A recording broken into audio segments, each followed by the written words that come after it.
Hey everybody, this is the Peanut Butter Promise Power Encouragement Podcast. My name is Steve. I'm Charlene. And I'm Dayton. And today we're going to be talking about taking responsibility for your crop. No, I said crop, you guys, as in field crop, law of sowing and reaping. May you guys and all of you indulge me with a story? May I share a story about the law of sowing and reaping? Yes, we'd love one. I'm a big shot out on my first book tour a million years ago, and I'm driving along, and I was headed over a bridge. All of a sudden, I see these red lights behind me.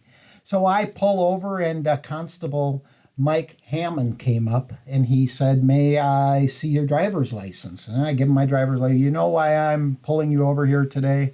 "Well, no, officer," and then, you always do. But anyway, so he looks at the license and says, "Oh my goodness, are you the Steve Rose who wrote Leap of Faith? God must be a Packer fan." And I'm like, "Oh yeah, that's me." And I'm thinking, good, we're going to be at the YMCA here lacing up our sneakers in 5 minutes. It's a wonderful book. I have a copy. My mother's got a copy, and I think our church got a copy, whatever, and I'm really feeling good. He says, "I'll be right back." He comes back and he says, "Okay, here is your ticket for going 44 miles in a 25-mile-an-hour zone. Pay $177 at the courthouse." But I'm like, what just happened? He said, "Now I'll let you go. Keep up the good work. You're, awfully important. Go." And I'm like, what happened? And the Lord showed me, as you speed, so also so you get a ticket. Yes. And it doesn't matter whether you're a big shot, little shot, whatever. And of course, I'm just having fun with you there. But the law of sowing and reaping and says that you're going to get the crop that you've been sowing. So we're going to talk a little bit about that today, as well as responsibility. But what is the peanut butter promise? Oh, the peanut butter promise. That is a great question. Yeah. Dayton, the peanut butter promise says that God has a unique plan for your life, that he appointed you with a certain work. He anointed you with certain talents, abilities, and gifts, the ones that you have for conversation, for the ability to encourage people. He's the one who gave you those gifts, and you know what? You have gifts too to fulfill a God-given purpose. Amen. That's the key. It's not just what you want to do. It might be what you want to do, but your purpose comes from God, right? Yes. And just as peanut butter was destined to meet jelly and make a great sandwich, Peanut Butter Promise partners will come in. And really, that's the whole crux of the whole peanut butter and jelly thing, is the Peanut Butter Promise partnership thing. We're not born here on earth to do it alone. And lastly, those dreams and desires that you've had in your heart, they can come true if they're in agreement with your purpose. Right. That's our story. We're sticking to that one, right? Yes. And I think the Peanut Butter Promise partnership goes to the sowing and reaping as well. So those people, as you're putting your talents, abilities, and time into somebody, and they're doing the same to you, you're sowing at that point, Yes. right? You're building that bond, you're building that relationship, and then what comes out of that relationship is the reaping, and that you get to enjoy doing things like this. Right. I'm not writing a book, but I get to come here and talk to you guys and put a podcast together because of what you've done, what I've done. We've come together as partners, and we can create stuff like this. It's awesome. You got that right, buddy. And so we're going to now talk about the taking responsibility part, because if you don't take responsibility for your life, you're going to wind up with that crop. Or you can put the A word in there That's too. true, Okay. yes. One of you guys can say it by the time we're done if you want. I don't think we're going to get kicked off the internet. It depends on what you talk about. I might bring it up. I don't think we're going to get kicked off the internet or anything. But anyway, back down to the whole deal of responsibility. What is responsibility? Do you have one of your Charlene You definitions bet of I do. I'm responsibility? always looking this stuff up. The state of having duty to deal with something or of having control over someone. A true leader takes responsibility with their team. That reminds me of the general on the field. So they're on the battlefield, and suddenly something blows up, and some shrapnel hits one of his guys in the face, and he pulls everybody back, and they're reassessing, and he's talking to his guys, and he says, "All right, who's responsible for this?" And individually, each guy on the team said, "I did this. This was my fault. I did this. This is my fault." They're all taking credit or blame for what just happened. And he listens to them all, and he says, "No, it wasn't you. No, it wasn't you. No, it wasn't you. It was me.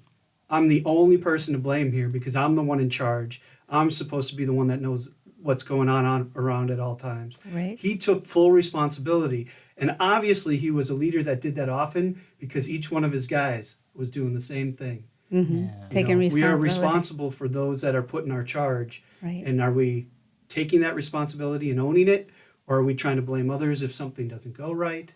It's such a poignant way to look at being a leader and being responsible, especially for other people. Wow, that is a great story. It Thanks is. for sharing It that. is. Can I just throw in, and I'm not sure, I think it was Brian Tracy. He broke it down like this, and man, this is a really good analogy, I think. Responsibility, response-ability. I have the ability to control my response. You and I were talking about that off the air. I mean, I'm trying to work on many, many things, and the good Lord has eternity to iron out my wrinkles, and it's going to Doing take good. that long. But I'm trying to learn how to better handle my emotions, which Brian Tracy talks about, that stimuli around us. How do we handle all the things that are going on, the media, the things, the problems? And I need to realize, it's not what happens to me that matters. It happens to everybody. It's how I react to what happens to me. Some days are better than others. Try to show grace. But the real cool thing of having you as a friend and a colleague and you as a wonderful wife is you know that underneath, a lot of my frustrations sometimes, I can have bad days, but I'm not a bad person. No, exactly. And, I was listening to what you were saying about that, and you reminded me of when I managed my store. And the thing is that I had to hire people that I could trust. When you're responsible, you've been entrusted with the ability to take care of something that may not necessarily be just your own. It's something that belongs to someone else, but yet they put it in your care. So when I became manager of the store, I was just a part-timer when I started. But when I became the manager of the store, something changed inside of me of, this is my baby. I have to raise it. This is going to reflect me. Anything that's done in this store now is a reflection of me, including those who are working for me, the product and everything else that's in that store, the sales, everything. I answer for it all. And so it was something that I instilled in my employees right away when I hired them. The first thing I wanted them to do was pick up a wrapper off the floor. I told Steve a while back the Coke can story that I'm looking for people who will pick up the Coke can laying on the grass. And I love him because now when we go out for walks, even out in the country road here, he'll say, oh, got to pick this up. And he looks at me and goes, you taught me that, and Okay, well, I live in the city. Don't go walking with me or you'll never get anywhere. You'll be picking up stuff all the time. Right. Because there's a lot of people that don't take responsibility But when for themselves. but when I did hire these people, I would interview them, and then I'd walk around the store with me for a little bit and just say, this is this section, that section, and I'd watch what they do when a customer came around. And I'd watch if they'd acknowledge them right away. And I moved things out of place to see if they would try to fix it. I would fix one thing and then I'd leave the rest. And all of a sudden, the one that kept pulling things forward like I was doing, I thought, okay, that one wants to work for me. So I understood that it was my responsibility to take on somebody that would take on my responsibility with me. When our store had good sales, I didn't take the credit for all of it. It was all of us. But I was the one it reflected on. It reflected on my work, performance. It reflected on my, with my boss and everything else. It reflected on where we rented our store. So we were always top sales. And the top sales don't come just by themselves. You have to have employees who want the same thing. And so it was something that we had to entrust into the employees that, I always told them, when I'm not in the store, I'm still in the store.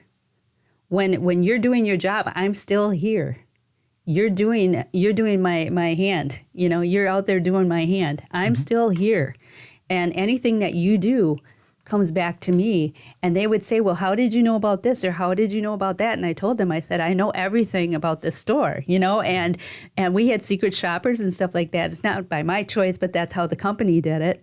And they would report back to us. And I got good reports on all my employees. But the thing is that I didn't look at myself as a manager when I hired them. I reminded myself of the part-time person that started here, and I taught them what I knew as a part-timer and then worked them up. And that's how the responsibility was turned. Responsibility is it's principle number 2 in the Peanut Butter Promise book.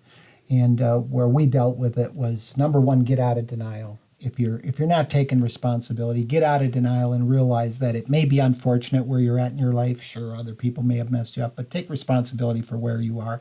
Like what Dr. Phil, the unofficial official, and Dr. Phil, if you're out there, we'd love to have you on the show. But he's kind of the unofficial guy who says, look, you are 100% not responsible for what happened to you. If it's unfortunate as a kid that you're struggling with, but you are 100% responsible for doing something about it. So get out of denial. Number 2, stop blaming others. Dayton talked about that. Boy, you've had a few people like that have worked for you. I was one 33 years ago that got canned because I couldn't take responsibility. I was angry it was everybody else's fault. 3, forgive yourself and others. And we're always in that place where we need to forgive others and forgive ourselves from that standpoint. So responsibility. Let's move on to this law of sowing and reaping thing.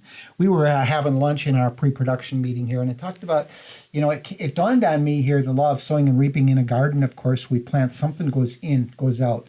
The Rons just chop their corn here across. I eat, something comes out.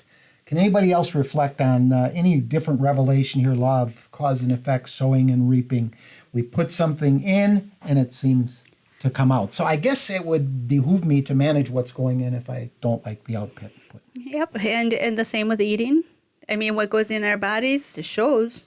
I mean, I sometimes get too much and sometimes not enough. If all I ate all day was sugar, I'd sooner or later have diabetes. Yeah. If all I did was drink all day, I'd be an alcoholic. Yeah. If I took drugs, I would be a drug addict. So what I put in comes out of me, and the response of it is I've been recovered from drug addiction for many, many years, so I do understand drug addiction. But when I would do the drugs, I wasn't in control anymore. The drug was. Yeah. So, you want to take a hold of anything that is taking you down, and you want to be responsible for it. Why am I taking that drug? It's not so much that you're taking drugs. It's not so much that you're drinking. What's the root? What makes you do that so that you don't have to be yourself and become the best you can be? Because honestly, it kills, it robs, it steals your life. And through that experience, that's why I want to do what I want to do here in Peanut Butter Promise. The law of cause and effect says if you have a lot of money in your money account, the cause was probably that you saved or something, okay? Yes. If you have too much around your waist like me, that's the effect. Chances are the cause is I can't delay gratification, my portion size, whatever. Exercise. Am I making any sense here on this whole sowing and reaping cause and effect thing? Well, cause I'm seeing that now. So I decided to end my tenure with my last radio station, and I'm looking to make a career move. Yes. And whether that's a full career move or a pivot, I don't know. But what I do know is that throughout my career of work, and it's been a long time, I've been working a long time, I've always helped people when they've asked me for help. Sure. Yep. And what I'm seeing now is the reaping of that. So as I'm looking for a job, I have people that are willing to put recommendations on my LinkedIn page. They're willing to call up their friend and say, hey, I've got a guy who's looking for a job that I think would be perfect for this. I'm not an expert in doing certain things, but people trust me. So I'm getting all kinds of offers and requests to help people take their business to the next step. Even though I'm not qualified in that world necessarily, they trust that I'll be able to figure it out and get them to that level because of the way I've treated them throughout my whole career. So I'm definitely now seeing the benefit of that. Right. What comes around goes around is another way of putting it. Right. Or some people think it's a oral aura that you throw out into the universe that comes back to you. Karma. Karma. Yes. People look at it in all different ways, but it's true. I honestly believe that if you're doing what you are supposed to do, you will be rewarded for it eventually. Exactly. And I see that too, like with my grandmother. When she took care of her neighbors, she took in the sick. And she took care of them. She took care of her own mother. She took care of her own grandmother until they passed away in her home. And her desire was to stay in her home and be able to stay there until her time to go. And God just made a way where her and I, he started when I was 5, putting the desire in my heart. By the time she was 90, I was living there and taking care of her. Yeah. So, it didn't go unfinished. God had a plan. Why? Because he knew she would continue to take care of other people until she couldn't do it anymore. And honestly, my grandma did it until she passed. She always took care of other people, always had other people in mind first. So you do reap what you sow, good or bad. There's always a consequence either way. You know, you get a reward or you have to go through like I did with my uncle.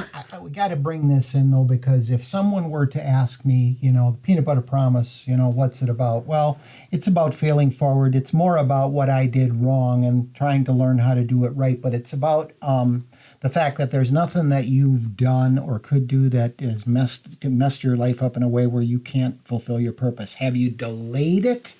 Possibly. This book could have been out a few years early, whatever, but the dream was not denied.